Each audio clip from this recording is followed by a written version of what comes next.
Chapter 4. Regroup. Orders continued to pour out of the speaker, but I didn't understand them. Their words held no meaning to me. It was the grainy buzzing of an angry insect, irritating but unimportant. It wasn't words, just noise. I remained lying on my back and stared at the ceiling for several excruciating minutes. I didn't even move when the ankle of my pants leg started to feel wet and heavy. The fabric had begun to lap up the pool of blood creeping out in a ring from Alvin's tattered body. I took the deepest breath I could manage without feeling pain and released the air slowly. I could hear the heavy footsteps of another squad rushing down the hallway to the warehouse where the slaughter had happened.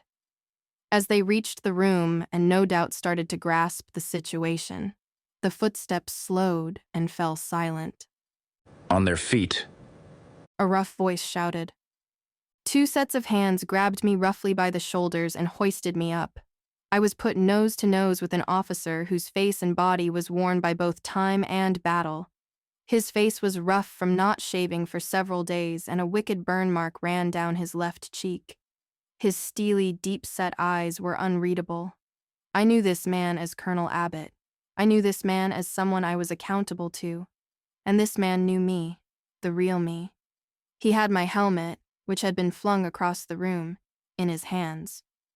He took a moment to study my face before shoving the helmet against my body. Don't be seen without this again, Rosid. He ordered. Do you understand? I nodded sleepily and tried to take the helmet from him. He didn't let go. He pushed the helmet into my body harder. I said, do you understand? He growled. Yes, sir, I managed to squeak. Colonel Abbott must have been satisfied with that answer because he released his iron grip from the helmet.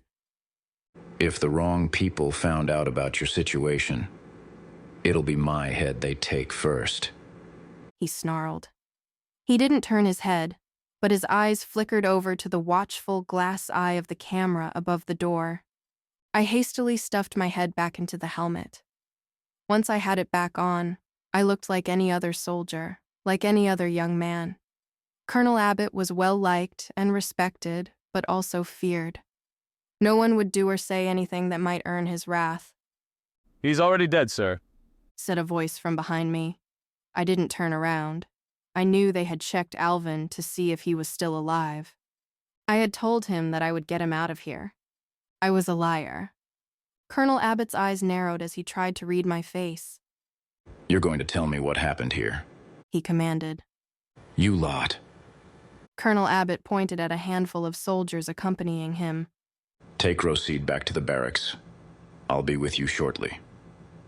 The soldiers saluted him and guided me back out of the warehouse, back into the hallway, and toward the barracks where I had only hours before been roused from bed. No one spoke as we walked together. I wasn't being held at gunpoint. These were my fellow soldiers after all, but, unsurprisingly, no one felt like talking. When we reached the barracks, I staggered zombie-like to the nearest cot and slumped down onto it. I held my face in my hands and took another deep, ragged breath. The soldiers who had escorted me did their best to hide their embarrassment and looked away. They couldn't understand. They didn't see what had happened. They didn't see what or who caused all the carnage. The time inched by as I stared at the floor. The soldiers waiting with me stared in any direction other than where I was sitting. I had plenty of time to replay the events in my head and suffer over and over again. Eventually, the door to the barracks slid open and Colonel Abbott entered alone. The remaining higher-ups have ordered everyone to organize above ground. Go ahead without us. Rosid and I will join you shortly, he said, and jerked his head toward the door, ordering the men out of the room. The two soldiers quickly exchanged hesitant looks, but they didn't move from their place. It wasn't a suggestion, Colonel Abbott growled. You think little Rosid here is a threat to me? He raised an eyebrow, threatening them to challenge him. No, sir. They both answered. We'll join the others up top, sir. The pair saluted and swiftly exited the room, leaving Colonel Abbott and me alone. As soon as the door slammed shut, Colonel Abbott let out a long sigh and pinched the bridge of his nose. Rosid. He strained. Give me an idea of what happened down there. Every other unit that seems to have come into contact with whoever invaded has no survivors. Everything points to it being one person who came in here and ran circles around us. He sat down on the cot opposite of me and looked intensely into my eyes. You're the only surviving witness. What did you see? What happened? He asked. I dropped my gaze. Did you take care of them? I asked without looking up. You'll make sure they go home? I couldn't stand the idea of Alvin, Ferguson, or Barrett being stuck here forever, a mile below the ground. They needed to go home to their families. They needed to be mourned. The cot Colonel Abbott was sitting on creaked as he shifted his weight uncomfortably. I've seen to it that it will be handled, He assured me. I want to know what did this to them too, Rosid. It was one person. I only saw one person. It was a man. I croaked. Colonel Abbott leaned in. Go on. He urged. Everything I had been holding back came spilling out. It wasn't like anything I'd ever seen. It didn't seem real. He moved too fast for us to react. Everyone was dead before I could do anything. I couldn't save them. I couldn't save a single one of them. I pounded my fist on the cot after each excruciating word. Colonel Abbott's eyes searched my face. Was this man wearing a Satru military uniform or insignia? He asked. I thought back, and I could see the cloudy silhouette of the man and his casual clothes. No, he wasn't. He was dressed in civilian clothes. I answered. I expected Colonel Abbott to keep up the questioning or to dole out some punishment for my failure, but he stayed silent. After a moment, he took a deep breath and exhaled through clenched teeth. It's all over, Rosid. He muttered. What do you mean, sir? I asked, voice shaking. General Dunn is dead. Without him, the other military top brass and the bureaucrats won't let the war between Satru and us go on. Most of them didn't want to fight a war in the first place, but they bent to our great leader. Our country will sue for peace. The proud nation of Lud will never admit that the leader of the country and military was assassinated, and Satru won't ever admit that they were behind it.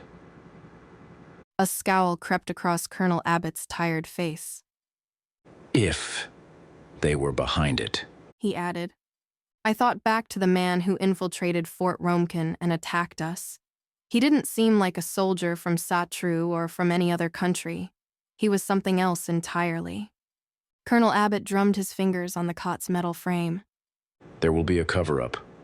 The people in charge of Lud won't want to deal with the embarrassment of having our leader killed in one of our own outposts. The smooth-talking politicians will come up with a reason that sounds good enough to the people. He explained. In their version of the story, the general will retire somewhere in the countryside. The people won't question it. He was an old man, after all. Colonel Abbott let out a long sigh. It's over. We're over. He murmured, defeated. What do we do now? I asked. Sir? I quickly added. My military training was already starting to wear off.